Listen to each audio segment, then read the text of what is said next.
నేను ఈ అధికారులు అడుగుతున్నా, వాళ్ళ ప్రభుత్వం అడుగుతున్నా, ముఖ్యమంత్రి గారు ఫోన్ ట్యాప్ చేశారు కదా, ముఖ్యమంత్రి గారిని పిలిచి విచారణ చేసే దమ్ము వీళ్ళకుందా, అధికారం వీళ్ళకుందా?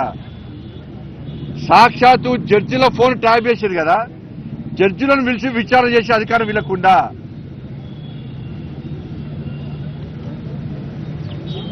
మరి ఏం ఎట్లా విచారణ చేయాలి?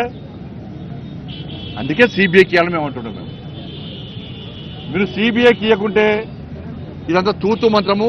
ఇది మీ ఇద్దరి మధ్య జరిగిన అండర్స్టాండింగ్, బీఆర్ఎస్ కాంగ్రెస్ మధ్య జరిగిన అండర్స్టాండింగ్. ఒక్కొక్క స్కామ్కు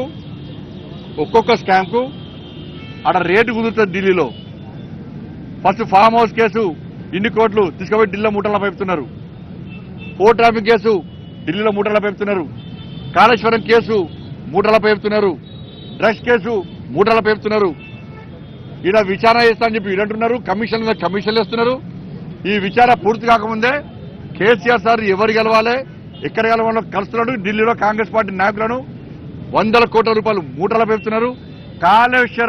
కాళేశ్వరం కేసీఆర్ కుటుంబానికి ఏ విధంగా ఏటీఎంగా మారిందో, ఈ కేసీఆర్ కుటుంబం చేసిన అవినీతి, కాంగ్రెస్ పార్టీ ప్రభుత్వం వేస్తున్న కమిషన్లు అన్ని కూడా ఇలా కాంగ్రెస్ పార్టీకి, ఢిల్లీ నాయకత్వానికి ఒక ఏటీఎం లెక్క మారినాయి.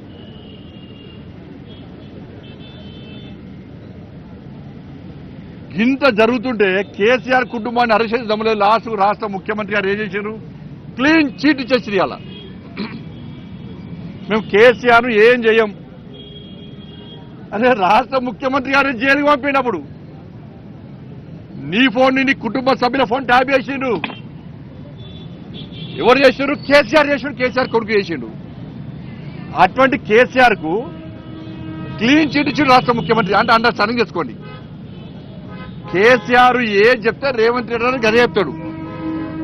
కేసీఆర్ గారు ఏం మాట్లాడమంటే రేవంత్ రెడ్డి గారు గదే మాట్లాడతారు.